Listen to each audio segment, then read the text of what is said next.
ஏன் சார் இந்த ஹீரோயின்ஸ் மட்டும் எப்போதுமே கெட்டிங் டார்கெட்டட் எல்லா விஷயத்துக்கும் விமர்சனங்கள் ஆகட்டும் சரி, இல்லை அவங்க நல்லா நடித்தாலும் சரி, இல்லை இந்த மாதிரியான ஒரு விஷயங்கள் வந்து ஏன் சார் அவங்களே வந்து பாதிக்கப்படுறாங்க?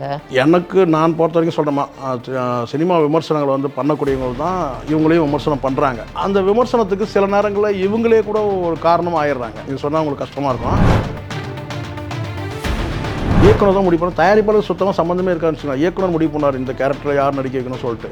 இப்போ நடிகர்களே வந்து பார்த்திங்கன்னா பெரும்பாலும் பொறுக்கி பசங்களாக தானே ஆகிட்டானுங்க நடிகர்களை. குறிப்பிட்ட ஒரு நடிகை வந்து நீங்கள் அந்த அடுத்த படத்தில் அவங்கள போடுங்கன்னு கேட்குற அளவுக்கு ஆயிடுச்சு இன்னைக்கு. அந்த ஹீரோக்களுடைய ஆதிக்கம் தான் அது. நான் சொல்ல ஆமாம் பொறுக்கி எண்ணம் தானே இருக்குது அவங்களுக்கு. குறிப்பிட்ட நடிகைனா நடிப்பை மட்டும் தேர்வு செஞ்சால் பரவாயில்ல. நடிகை வந்து பார்த்தீங்கன்னா தனக்கு பிடித்த நடிகை இல்லை தனக்கு வந்து அட்ஜஸ்ட் பண்ணிக்கிற நடிகை, இப்படி தான் சொன்னால் புரியும்னு நினைக்கிறேன் உங்களுக்கு. இல்லை அட்ஜஸ்ட்மெண்ட் பண்ணிக்கிற நடிகைகளை வந்து தொடர்ச்சியாக போகணுன்ற அந்த எண்ணத்துக்கு வராங்க. இயக்குனர்லாம் அதை அந்த வேலையை பண்ணுறாங்கன்னு வச்சுக்கோங்க, அது வேறு விஷயம். சரிங்களா, இயக்குனர்லாம் நான் வந்து ரொம்ப கரெக்டெல்லாம் நான் சொல்ல. ஆனால் பெரும்பாலும் தொடர்ச்சியாக எனக்கு அந்த ஹீரோயினை தான் போடணும்னு அடம் பிடிக்கிறவனா இருக்கிறான். பெரிய நடிகர்களையா இருக்காங்கன்ற நான் இருக்கானுங்கன்னு வேணால் போட்டுங்க. குறிப்பிட்ட இந்த நடிகை தான் வேணும்னு கேட்குறவங்களாம் இருக்கிறான், அடம் பிடிச்சி அழகிறவங்களாம் இருக்கிறான். அதனால் அவன் கால் ஷீட்டை அட்ஜஸ்ட் பண்ணிக்கிறதுலாம் இருக்கான். 2010க்கு பிறகுலாம் வந்து பார்த்தீங்கன்னா முழு அளவில் வந்து இவனுங்க ராஜ்யமாயிடுச்சு நடிகர்கள். ஆமாம், என் கால் ஷீட் வேணும்னா வந்து நான் சொல்கிறது பெரிய ஸ்டாருன்னே சொல்கிறேன், சூப்பர் ஸ்டாருன்னே சொல்கிறேன். அதனாலே ஃபிலிம் இண்டஸ்ட்ரி டவுன் ஆகிடுச்சு. பெரிய ஸ்டார் எனக்கு என்ன, பெரிய சூப்பர் ஸ்டார், அவருக்கு யார் வேணும்? அவருக்கு வந்து இவர் தான் வேணும், இவங்க தான் வேணும். அப்போ அவங்களை கூட்ட அவங்க டைரெக்டாக அவங்க பேசணும். உடனே கேட்டால் வேறு 2 படம் இருந்தால் கூட கேன்சல் பண்ணிட்டு வந்துடுவாங்க. சார் கேட்குறாங்களா, இந்த படத்தை நான் தான் நடிக்கிறேன், அடுத்த படத்தை நீங்கள் தான் நடிக்கிறீங்க. ஏன்னா அந்த அளவுக்கு நீங்கள் அட்ஜஸ்ட்மெண்ட் பண்ணியிருக்கீங்க.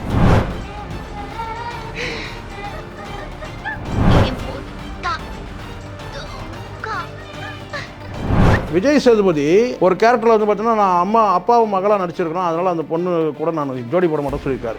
அது என்ன எத்திக்ஸ் அது? தேவையில்லாமல் லவ் ஃபார் எவர்னு சொல்லி போட்டு விஜயை வந்து ட்விட் பண்ணி இதனால் எவ்வளோ தேவையில்லாமல் சும்மா இருக்கிறவங்கலாம் வந்து செல்லை வச்சு நோண்டி இருந்தானா இல்லையா? காரணம் யார்? திரிஷா தானே காரணம். சார் அவங்க இத்தனை வருஷமா அவங்க கூட ஜர்னி டிராவல் பண்ணிருக்காங்க, கொலீக்ஸா கூட இருக்கலாம். அதனால எத்தனை வருஷம் நடிச்சா என்ன, அதனால என்ன பண்ணணும்? அதுக்கு ஒரு பிக்சர் ஜாலியா ஒரு ஃப்ரெண்ட்லியா ஒரு பிக்சர் போட்டு நீங்க பாருங்க. நீங்க அப்போ நீங்க வந்து பார்த்தீங்கன்னா மன்சூர் அலிகான் சொன்னதை நீங்க சாதாரணமாக எடுத்துகிட்டு போயிட்டே இருக்கணும். இங்கே மன்சூர் அலிகான்னா அவன் வந்து உங்களுக்கு வந்து கசக்கும், விஜய்னா இனிக்குமா உங்களுக்கு?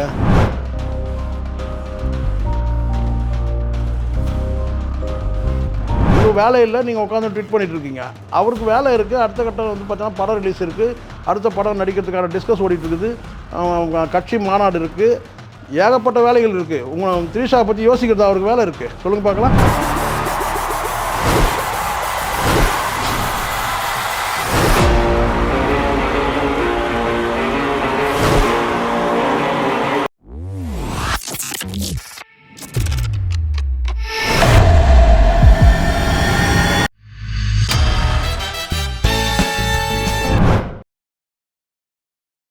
பிபிடி நேயர்கள் அனைவருக்கும் வணக்கம். இன்னைக்கு நம்மளோட மூத்த பத்திரிகையாளர் சேகுவார் அவர்கள் தான் இருக்கார். அவர்கிட்ட நிறைய விஷயங்கள் கேட்டு தெரிஞ்சுக்க போகிறோம். நிகழ்ச்சிக்கு போகலாம். சார் வணக்கம். வணக்கம். ராதா அவங்களோட பொண்ணு, அவங்க எவ்வளோ அழகாக, உண்மையாகவே கார்த்திகா நாயர் அவங்களுக்கு கூட இப்போ கல்யாணம் ஆகிடுச்சு sir. She looks very pretty. அவங்க வந்து அந்த படத்தில் நடிக்கும் போது அவங்களுக்கான ஒரு ரொம்ப பெருசாக வருவாங்க அப்படின்னு ரொம்ப எதிர்பார்த்து, பட் அவங்க அந்த அளவுக்கு படம் வந்து நல்ல படம் தான்மா. அது அந்த பாப்பா நல்லா தான் நடிச்சுக்கும். ஆமாம், உண்மையிலே அந்த பொண்ணு வந்து திறமையான நடிகை தான். அந்த படத்தில் அந்த கேரக்டருக்கும் வந்து கரெக்டாக தான் இருக்கு, கரெக்டான பொருள். ஆனால் வந்து படமும் வந்து போகலை, பெரிய அளவில் போகல. ஓரளவுக்கு வந்து ஆமாம் பெரிய அளவில் போகல. பெரிய வந்து கமர்ஷியல் ஹிட்டெல்லாம் சொல்ல முடியாது. குறிப்பிட்ட ஒரு ஏ சென்டர், பி சென்டர்லாம் போச்சு, சி சென்டர்லாம் படம் போகல. அது நம்ம பார்த்தோம். சரிங்களா, அதில் வந்து கேட்டிங்கன்னா கடைசியாக கிளைமேக்ஸ்லாம் கொஞ்சம் அது ஒரு டைப்பாக இருக்குன்னு வச்சுக்கலாம். படத்தை பற்றி நம்ம உள்ளே போவோம், அது ரொம்ப முடிஞ்சு போன விஷயம். ஆனால் நடிப்பில் வந்து பார்த்திங்கன்னா வந்து அந்தமாக வந்து கார்த்திகா நல்லா தான் நடிச்சிருப்பாங்க. தொடர்ச்சியாக வந்து வாய்ப்புகள் வராதுக்கு காரணம் என்ன, முக்கியமாக நான் சொல்லுங்களேன், இங்கே கவர்ச்சியை மட்டுமே மீண்டும் நான் சொல்கிறேன், கவர்ச்சியை மட்டுமே நம்பி வந்தவங்க இல்லை ராதாவும் அம்பிகாவும். அதுக்கேற்ற மாதிரி கதைகள் அமையணும், அதுக்கேற்ற மாதிரி வந்து காம்படிட்டர் இருக்காங்கல்ல. அப்போ வந்து பார்த்திங்கன்னா அவங்க வந்தபோது பெரிய அளவில் காம்படிஷன் கிடையாது, இருந்தது, பெரிய அளவில் கிடையாது. சரிங்களா, அவங்க வந்து ஒவ்வொரு கேரக்டரில் ஒவ்வொருத்தர் நடிச்சுட்டு போகிற மாதிரி. இவங்களுக்கு வந்து பார்த்திங்கன்னா எல்லாமே பெரிய ஸ்டார்களோடு நடிக்கிறதுக்கெல்லாம் வாய்ப்பு கிடச்சிது சொன்னால். ஆனால் இங்கே வந்து இப்போ இவங்க வரும்போது அறிமுகப்படுத்தும் போது பார்த்திங்கன்னா வந்து வாய்ப்பு இல்லை. அப்போ வந்து இளம் நடிகர்கள் வந்து பார்த்தீங்கன்னா ராதா வந்த பீரியடில் வந்து ஒரே டைமில் வந்து கார்த்திக் வந்தார், இப்படி மோகன் இருந்தார். ஆமாம் சார். அப்போ இப்போ வந்து இவங்க வரும்போது வந்து பார்த்தீங்கன்னா வந்து ஒரு படத்தில் அப்புறம் அடுத்து இன்னொரு நடிகை போடுங்கன்னு சொல்கிற அளவுக்கு தான் இருக்கிறாங்க இப்போ சார் ஹீரோ. இப்போ அது மட்டும் இல்லை, இவங்களோட 2வது பொண்ணு துளசி நாயர், மணிரத்னம் அவங்களோட வந்து ஒரு படத்தில் மணிரத்னம் படத்தில் நடிக்க மாட்டோமா, ஒரு சீன்லையாவது வர மாட்டோமா நீங்கள் அப்படின்ட்டு. சொல்கிறது எதுக்காக சொல்கிறேன்னா, முன்னாடி நீங்கள் சொல்கிறது என்னென்னா இயக்குனர் தான் முடிவு பண்ணுவாங்க. இயக்குனர் தான் முடிவு பண்ண, தயாரிப்பாளர் சுத்தமாக சம்மந்தமே இருக்கான்னு வச்சுக்கோங்க. இயக்குனர் முடிவு பண்ணார் இந்த கேரக்டரை யார் நடிக்க வைக்கணும்னு சொல்லிட்டு. இப்போ நடிகர்களே வந்து பார்த்தீங்கன்னா பெரும்பாலும் பொறிக்கு பசங்களாக தானே ஆகிட்டானுங்க நடிகர்களை. அவங்க என்ன சொல்லுன்னு கேட்டால் வந்து இந்த நடிகை வந்து போடுங்கன்ற அளவுக்கு அவங்களே கேட்குறாங்க. இப்போ திறமைக்கு மதிப்பு கொடுத்தா பரவாயில்ல, சரிங்களா? குறிப்பிட்ட ஒரு நடிகை வந்து நீங்கள் அந்த அடுத்த படத்தில் அவங்கள போடுங்கன்னு கேட்குற அளவுக்கு ஆயிடுச்சு இன்றைக்கி. அந்த ஹீரோக்களுடைய ஆதிக்கம் தான் அது. நான் சொல்ல ஆமாம். இப்போ இருக்கிற பெரும்பாலும் நான் வந்து ஹீரோக்கள் வந்து நான் சொல்கிறது பெரும்பாலும் சொல்கிறேன், பொறுக்கி எண்ணம் தானே இருக்குது அவங்களுக்கு. குறிப்பிட்ட நடிப்பை மட்டும் தேர்வு செஞ்சால் பரவாயில்ல. நடிகை வந்து பார்த்தீங்கன்னா தனக்கு பிடித்த நடிகை இல்லை தனக்கு வந்து அட்ஜஸ்ட் பண்ணிக்கிற நடிகை, இப்படி தான் சொன்னால் புரியும்னு நினைக்கிறேன் உங்களுக்கு. இல்லை, அட்ஜஸ்ட்மெண்ட் பண்ணிக்கிற நடிகைகளை வந்து தொடர்ச்சியாக போகணுன்ற அந்த எண்ணத்துக்கு வரானுங்க. இங்கே திறமையை மட்டுமே பார்த்தாக்கா பிரச்சனை கிடையாது. அது இயக்குனர் முடிவு பண்ணாரு. இயக்குனர்லாம் அந்த வேலையை பண்ணுறாங்கன்னு வச்சுக்கோங்க, அது வேறு விஷயம், சரிங்களா? இயக்குனர்லாம் நான் வந்து ரொம்ப கரெக்டெல்லாம் நான் சொல்ல. ஆனால் பெரும்பாலான நடிகர்கள் வந்து அவங்க யார் நம்மளோட இன்றைக்கி இந்த படத்தில் யார் ஹீரோயின் கேட்டுட்டு கடந்து போயிடுவாங்க, நடித்து கொடுத்துட்டு போயிடுவாங்க. ஆனால் தொடர்ச்சியாக எனக்கு அந்த ஹீரோயினை தான் போடணும்னு அடம் பிடிக்கணும்னா இருக்கிறான்.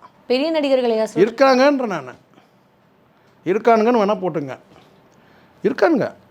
குறிப்பிட்ட இந்த நடிகை தான் வேணும்னு கேட்குறவங்களாம் இருக்கிறான், அடம் பிடிச்சி அழகிறவங்களாம் இருக்கிறான். அதனால் அவன் கால் ஷீட்டை அட்ஜஸ்ட் பண்ணிக்கிறதுலாம் இருக்கிறான். அப்போ அவங்க இயக்குனர் என்ன பண்ணுவார்? இயக்குனரில் நான் 100% கரெக்டில். ஆனால் இயக்குனர்லேயே வந்து பார்த்திங்கன்னா அவங்களுக்கு படம் ஒரு புதுமுக இயக்குனர் அதை முடிவு பண்ண முடியாது. ஏன்னா அவர் இந்த ஹீரோயின் கால் ஷீட் கிடைக்குமான்னு தான் பார்ப்பார். ஆனால் இந்த ஹீரோக்கள் வந்து பார்த்திங்கன்னா அந்த வந்து ஹீரோக்களே டைரெக்டாக பேசி ஹீரோயின் வந்து கேட்டு வாங்குறவங்களாம் இருக்கிறாங்களே, என்ன பண்ணுவீங்க? அப்படிலாம் இருக்கிறாங்க. அந்த மாதிரி காலகட்டத்தில் நீங்கள் சொல்கிற மாதிரி இப்போ அம்பிகா ராதா உள்ள நுழையும் போது தான் இயக்குனர் முடிவு பண்ணார். பாரதிய ஜனதா அவர் தான் முடிவு பண்ணார். இந்த கேரக்டர் தான் போட்டால் இருக்கும். இந்த படம் சிந்து பைரவியில் யார் போட்டால் சரியாக இருக்கும்? அம்பிகா ராதா போட்டால் சரியாக இருக்காது, சுகாசினி போட்டால் சரியாக இருக்கும் அப்படின்னு ஒரு இயக்குனர் முடிவு பண்ணுறாரு. இந்த படத்தில் யார் போட்டால் இருக்கும்? இந்த படத்தில் வந்து பார்த்தீங்கன்னா சரிதா போட்டால் நல்லாயிருக்கும், இந்த படத்தில் இந்த கேரக்டர் ராதிகா போட்டால் சரியாக இருக்கும், இப்படி முடிவு. ஆனால் நடிகர்கள் வந்து உள்ளே நுழைய மாட்டாங்க. ஒரு கட்டத்தில் வந்து பார்த்திங்கன்னா நான் சொல்கிறது வந்து 2000க்கு பிறகு சொன்னோம். இன்னும் 2010க்கு பிறகுலாம் வந்து பார்த்திங்கன்னா முழு அளவில் வந்து இவனுங்க ராஜ்யமாயிடுச்சு நடிகர்கள். ஆமாம், என் கால் ஷீட் வேணும்னா வந்து நான் சொல்கிறது பெரிய ஸ்டாருங்களே சொல்கிறேன், சூப்பர் ஸ்டாருங்களே சொல்கிறேன். அதனாலே ஃபிலிம் இண்டஸ்ட்ரி டவுன். அதனால தான் நான் சொல்கிறேன். இப்போ எல்லாரும் அவன் வந்து பார்த்திங்கன்னா ஆதிக்கம் இப்போ ஹீரோக்களை சார்ந்து ஒரு கட்டத்தில் வந்து ஹீரோயின்களை சார்ந்து இருந்தது. ஒரு கட்டத்துக்கு மேலே கேட்டால் ஹீரோக்கள் முடிவு பண்ணுறது தான் பெரிய ஸ்டார். ஏன்னு கேட்டால் அவர் பெரிய சூப்பர் ஸ்டார், அவருக்கு யார் வேணும்? அவருக்கு வந்து இவர் தான் வேணும், இவங்க தான் வேணும். அப்போ அவங்களுக்கு அவங்க டைரெக்டாக அவங்க பேசணும். ஒன்றேன்னு கேட்டால் வேறு 2 படம் இருந்தால் கூட கேன்சல் பண்ணிட்டு வந்துடுவாங்க அவங்க. சார் கேட்குறாங்களா, இந்த படத்தில் நான் தான் நடிக்கிறேன், அடுத்த படத்தில் நீங்கள் தான் நடிக்கிறீங்க, ஏன்னா அந்த அளவுக்கு நீங்கள் அட்ஜஸ்ட்மெண்ட் பண்ணியிருக்கிறீங்க அப்படின்ற மாதிரி அவங்கள தொடர்ச்சியாக நடிக்க வைக்கிற காலகட்டம். அந்த மாதிரி காலகட்டத்தில் நிற்க முடியல. ஏன் இன்றைக்கி வந்து இப்போ நீங்கள் குறிப்பிட்டு நயன்தாரா விட்டுருங்க, அதுக்கப்புறம் வந்து பெரிய அவங்க அவங்க அவங்க அவங்க கூட இருக்கிற த்ரிஷா, அதுக்கப்புறம் இவங்கெல்லாம் விட்டுருங்க. இப்போ அடுத்து வர ஒரு ஜென்ரேஷன் இருக்கிறாங்க, குஷ்பு நயன்தாராக்கு ஜென்ரேஷனுக்கு பிறகு, த்ரிஷாவுக்கு பிறகு அடுத்த ஒரு ஜென்ரேஷன் யாருமே நிற்கவே இல்லையா? 2 படத்துக்கு மேலே நிற்கவே இல்லையா? இல்லை 3 படத்துக்கு மேலே நிற்கவே இல்லை, 4 படத்துக்கு மேலே நிற்கவே இல்லையா? அதுக்கப்புறம் எங்கே போனாங்க அவங்கெல்லாம்? ஒவ்வொரு படத்துக்கும் ஒரு அவ்வளோதான். ஏன்னா அவங்களுடைய சுருங்கிடுது இல்லை, அடுத்து இன்னொரு ஹீரோ கிட்ட அவங்க போக முடியல. இவனும் அடுத்தது அவன் படத்தையே போட்டுக்கிறான். 2 வருஷம் 3 வருஷம் ஒரு குறிப்பிட்ட அதில் ஒரு படம் ஊற்றிக்கும், இல்லை அதில் டம்மி கேரக்டராக இருக்கும், நடிக்கிறதுக்கு வாய்ப்பு இல்லாமல் இருக்கும்.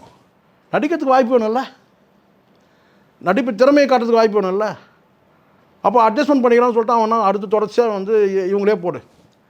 இங்கே முதல்ல நல்லா புரிஞ்சுங்க, இங்கெல்லாம் வந்து இதை சொன்னால் ஒரு குறிப்பிட்ட யார் நீங்களாம் யூகம் பண்ணிக்கங்க. அது நடிகராக இருக்கட்டும், அல்லது தயாரிப்பாளராக இருக்கட்டும், அல்லது இயக்குனராக இருக்கட்டும், யாருனா இருக்கட்டும், இந்த கேரக்டரில் அவங்க நடிக்கிறாங்கன்னா அடுத்த படத்தில் வந்து அந்த ஹீரோயின் இருக்க மாட்டாங்க. மாற்றி சிந்திக்கிறோம், அதான் செய்வான். அந்த கேரக்டரில் வந்து கிடையாதுங்க, அடுத்த ஆள் ஹீரோயினாக வரட்டும். இந்த கேரக்டரில் வந்து அவங்க பொருந்திடுறாங்க, அடுத்த படத்தில் வந்து பார்த்தீங்கன்னா வேறு ஒரு ஹீரோயின் போட்டு அப்படிலாம் இருக்கிறாங்க. நீங்கள் யோசிச்சுங்க யாருன்றதை. பலரும் இருக்கிறாங்க. அது இயக்குனரும் எடுத்துங்க, நடிகரும் எடுத்துங்க. ஒரு படத்தை நடிச்சாங்க விஜய் சேதுபதி ஒரு கேரக்டரில் வந்து பார்த்தீங்கன்னா நான் அப்பாவும் மகளாக நடிச்சிருக்கிறோம், அதனால் அந்த பொண்ணு கூட நான் ஜோடி போட மாட்டேன்னு சொல்லியிருக்காரு. அது என்ன எத்திக்ஸ் அது பாருங்கள், அது ஒரு எத்திக்ஸ் தானே அது. ஆமாம், அது வேல்யூ கொடுக்கணும். விஜய் ஆண்டனியோட படத்தில் நீங்கள் பார்த்தீங்கன்னா எல்லாமே புதுமையாக இருக்கும், தனித்துவமாக இருக்கும். விஜய் ஆண்டனி படத்தில் தலைப்பு, கதை, ஸ்க்ரீன் பிளே இதுக்கு முன்னாடி பார்த்த ஸ்க்ரீன் பிளே இருக்காது. அதில் இருக்கிற ஹீரோயின் வந்து பார்த்தீங்கன்னா வந்து ஒரு படத்தில் வச்சுன்னா வேறு ஹீரோ இருப்பாங்க. ஒட்டுமொத்தமாக ஒரு யூனிக், ஒரு தனித்துவமாக இருக்கும். படம் ஓடுது, வெற்றி அடையுது, வெற்றி அடையலன்றது வேறு விஷயம். ஆனால் தமிழ் சினிமாவில் தனி ஒருவன் யார்? விஜய் ஆண்டனி தான். விஜய் ஆண்டனி சொல்கிறேன். தனியாக இருக்கிறார்ல. தலைப்பு எடுத்துங்க, படத்தோட பேர் எடுத்துங்க, கதை எடுத்துங்க, எல்லா படங்களும் அவர் நடித்த படங்கள்லாம் எடுத்துங்க. அது கமர்ஷியலாக சக்ஸஸ் ஆகுது ஆகலைன்ற விஷயம். ஆனால் வந்து ஒரு தனி முத்திரை, தனித்துவம் இருக்குல்ல, அடையாளம் இருக்குல்ல, அந்த மாதிரி குறைவுன்னு சொல்ல வரேன் நான். சார் நம்ம இப்போ இவ்வளோ விஷயங்கள் வந்து நம்ம பேசும்போது ஏன் சார் இந்த ஹீரோயின்ஸ் மட்டும் எப்போதுமே கெட்டிங் டார்கெட்டட் எல்லா விஷயத்துக்கும், விமர்சனங்கள் ஆகட்டும் சரி, இல்லை அவங்க நல்லா நடித்தாலும் சரி, இல்லை இந்த மாதிரியான ஒரு விஷயங்கள் வந்து ஏன் சார் அவங்களே வந்து பாதிக்கப்படுறாங்க? நான் பொறுத்த வரைக்கும் சொல்கிறேம்மா, சினிமா விமர்சனங்கள் வந்து பண்ணக்கூடியவங்க தான் இவங்களையும் விமர்சனம் பண்ணுறாங்க. அந்த விமர்சனத்துக்கு சில நேரங்களில் இவங்களே கூட ஒரு காரணமாக ஆயிடுறாங்க. இது சொன்னால் உங்களுக்கு கஷ்டமாக இருக்கும். சில நேரங்களில் சில விமர்சனங்கள் வருதுன்னா அந்த விமர்சனங்கள் வராத அளவுக்கு பார்த்துக்க முடியும். அதை தாண்டி வந்தால் அது வந்து அதுக்கு நீங்கள் வந்து எதிர்ப்பு தெரிவிக்கலாம், எல்லாம் பண்ணலாம். சில விமர்சனங்கள் வந்து சும்மா இருக்கிற மெல்ற வாய்க்கு ஏதோ அவல் கொடுத்த மாதிரி இவங்களும் பண்ணுறாங்க. இப்போ சமீபத்தில் நீங்கள் வந்து தேவையில்லாமல் லவ் ஃபார் எவர்னு சொல்லி போட்டு விஜயை வந்து ட்விட் பண்ணி இதனால் எவ்வளோ தேவையில்லாமல் சும்மா இருக்கிறவங்கலாம் வந்து செல்லை வச்சு நோண்டி இருந்தானா இல்லையா? காரணம் யார்? திரிஷா தானே காரணம். அப்போ இதுக்கு யார்? இப்போ புரியுதுங்கள? நீங்கள் வந்து இப்போ வந்து ஒரு விஷயத்தை கொஞ்சம் நல்லா புரிஞ்சுங்க. இங்கே எல்லாருக்கும் தனித்தனி வாழ்க்கை ப்ரமோஷனுக்காக இருக்குமா? அது எனக்கு தெரியல. அது ப்ரொமோஷனுக்கு இருக்குமோ இல்லை டீ ப்ரொமோஷனுக்காக எனக்கு தெரியல. ஆனால் இங்கே வந்து எல்லாருக்கும் தனித்தனி வாழ்க்கை இருக்குது, அவங்களுக்கு குடும்பம் இருக்குது.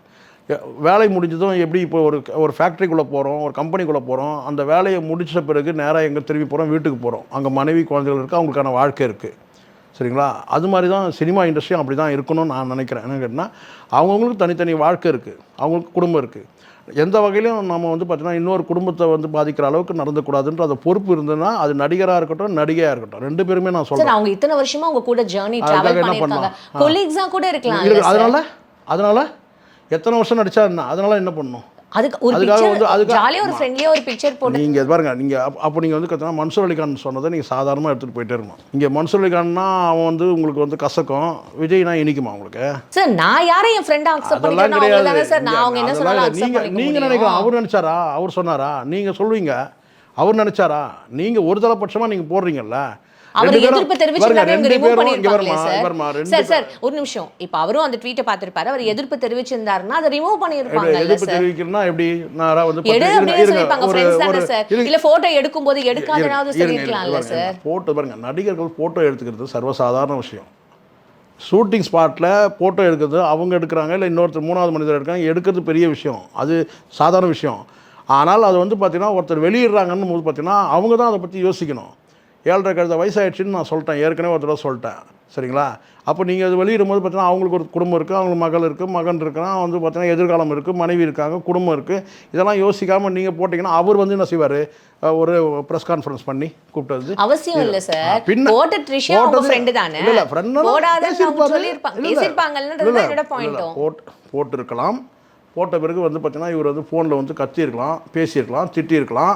இதெல்லாம் நமக்கு தெரியாது இல்லை, எல்லாமே வெளிச்சத்தில் வந்தால் தானே தெரியும். அப்போ அவங்க டெலீட் பண்ணியிருக்கலாம்ல, பண்ணலையே. பண்ணலன்னா அவங்களுடைய நீங்கள் சொல்லுங்கள், இங்கே அவர் சொல்லலைன்னு சொல்ல முடியுமா? சொல்லியிருப்பார். டெலீட் பண்ணலன்னா அதை கடந்து தான் போவாங்க, அவ்வளோதான். அப்போ என்ன ஆகும்? மனசில் வந்து வெளியே போயிடுவாங்க. உண்மையிலே ஒரு ஓரத்தில் ஒட்டிகிட்டு இருந்தால் கூட, ஒரு நட்பு முறையில் ஒட்டிட்டு இருந்தால் கூட அவங்க போயிடுவாங்க, வெளியே தூக்கி போட்டுருவாங்க, அவ்வளோதான். இது இவ்வளோதான் குப்பை இது அப்படின்னு வச்சுட்டு முதல்ல ஒரு விஷயம் கேட்டால் பரஸ்பரம் 2 தரப்பா ஒரு 2 இதை நீங்கள் சொன்னால் எப்படின்னா பாருங்க, நீங்கள் உலக அதிசயமே இருந்தாலும் கூட பார்த்தீங்கன்னா மனசுக்கு பிடிச்சாதான் ரசிக்க முடியும்னு சொல்லுவாங்க. நீங்கள் பெரிய பேரழகியாக கூட இருக்கட்டும், ஆனால் மனசு விரும்பினா தானே வந்து பார்த்தீங்கன்னா வந்து உங்களை வந்து விரும்புகிறதோ இல்லை வந்து பார்த்தீங்கன்னா வந்து எதிர்வினை ஆற்ற முடியும். புரியுங்களா? மனசுக்கு பிடிக்கலன்னும் போது பார்த்தீங்கன்னா நீங்கள் விட்டுருணும். நீங்கள் வந்து பார்த்தீங்கன்னா வந்து ஒரு லவ் ஃபார் எவர்னு சொல்லிட்டு ஏதோ ஒரு ட்விட்டை போட்டு அதுக்கப்புறம் அவர் வந்து திட்டின பிறகும் நீங்கள் வந்து எடுக்கலை, இல்லை அவர் சொன்ன பிறகு திட்டினாரான்னு எனக்கு தெரியாது, சொன்ன பிறகு நான் எடுக்கலைன்னு சொன்னால் உங்களுக்கு தெரியாது. இல்லை உங்களுடைய உங்களுடைய கேரக்டர் என்னன்னு தெரிய வருது, நீங்கள் எப்படிப்பட்ட கேரக்டர்னு தெரிய வருது சார். பிடிக்கல நான் ஒரு நாள் படிங்க, ஒருத்தர் விலைக்கு போகிறாங்க, பாருங்க ஒருத்தர் பிடிக்கல இது நியாயமே இல்லை இல்லை அப்படி கிடையாது, அப்படி இல்லைம்மா, நீங்கள் புரிஞ்சுங்க. ஒருத்தர் பிடிக்கல, ஒருத்தர் விலகி போகிறாங்கன்னா அவங்கள விட்டுறது தான் மரியாதை. அதுதான் அவங்களுக்கு கொடுக்குற மரியாதை. நீங்கள் எப்படி வேணால் எடுத்துங்க இருக்கும். பாருங்களேன், உங்களுக்கு பாருங்கள், இங்கே யார் வேணாலும் விரும்பலாம். ஆனால் சினிமா உலகத்தில் இன்னும் சர்வசாதாரணம் தான், புரியுதுங்களா? வாய்ப்புகள் அதிகம் இருக்குது. ஆனால் ஒருத்தர் விரும்பலை, பிடிக்கலை, விலகி போகிறாங்கன்னா அது யாராகட்டும், நடிகராகட்டும், சாதாரண வாழ்க்கையில் கூட இருக்கட்டும், அவங்கள விட்டுறணும். அவங்கள விட்டால் தான் அவங்க மேலே வந்து நீங்கள் வச்சுருக்கிற அந்த அன்பு மரியாதை சரியாக இருக்கும், புரியுதுங்களா? நீங்கள் வந்து துரத்த முடியாதுன்ற நான் வாழ்க்கை ஃபுல்லாக துரத்திட்டே போக முடியாது. ஒருத்தரை விட்டு விலகி போகிறாங்கன்னா விட்டுறணும். அதுதான் அவங்களுக்கு கொடுக்குற மரியாதை, அவங்க மேலே வச்சுருக்கிற அன்பும் அதுதான். இது நான் ஏதோ தத்துவம் சொல்கிறேன்னு நீங்கள் நினைக்காதீங்க. இது மாதிரி நிறைய பேர் சொல்லியிருக்கலாம், சொல்லாமல் கூட இருக்கலாம். ஆனால் நான் சொல்கிறேன்னு கேட்டால், ஒருத்தர் விரும்பலைன்னு சொன்னால் விட்டுறணும். மனசுக்குள்ளே இருக்கும் தான், புரியுதா சொல்கிறது? அதை விட்டுறணும். ஏன்னா அவங்களுக்கு வந்து ஒரு கமிட்மெண்ட் இருக்குது, அவங்களுக்கு ஒரு வாழ்க்கை இருக்கலாம், அவங்கள நேசிக்க தெரியாத ஒரு விஷயத்தை நம்ம உட்காந்து டிஸ்கஸ் பண்ணுறோமோன்னு எனக்கு இல்லை. தெரியாத விஷயம் கிடையாதுமா. நீங்கள் கேட்டதுக்கு நான் பதில் சொல்கிறேன். நீங்கள் சொல்கிறீங்களா, இதெல்லாம் வந்து விஜய் என்ன செய்வார், த்ரீஷாவை வந்து இப்படி ட்வீட் பண்ண உடனே ஒரு 100 பேர் பிரஸ்காரங்களாம் வர வச்சு, நான் வந்து இது வந்து எனக்கு அதுக்கும் சம்மந்தம் இல்லை, நான் ஃபோனில் பிடிச்சி திட்டினா அதை டெலிட் பண்ண சொன்னேன், அவங்க டெலிட் பண்ண, இதெல்லாம் சொல்லிட்டு இருப்பாங்க. கடந்து போகிறார் அவருடைய பயணத்தில் அவர் பயணிக்கிறார், அவ்வளோதான். நீங்கள் வேலை இல்லை, நீங்கள் உட்காந்து ட்வீட் பண்ணிகிட்டு இருக்கீங்க.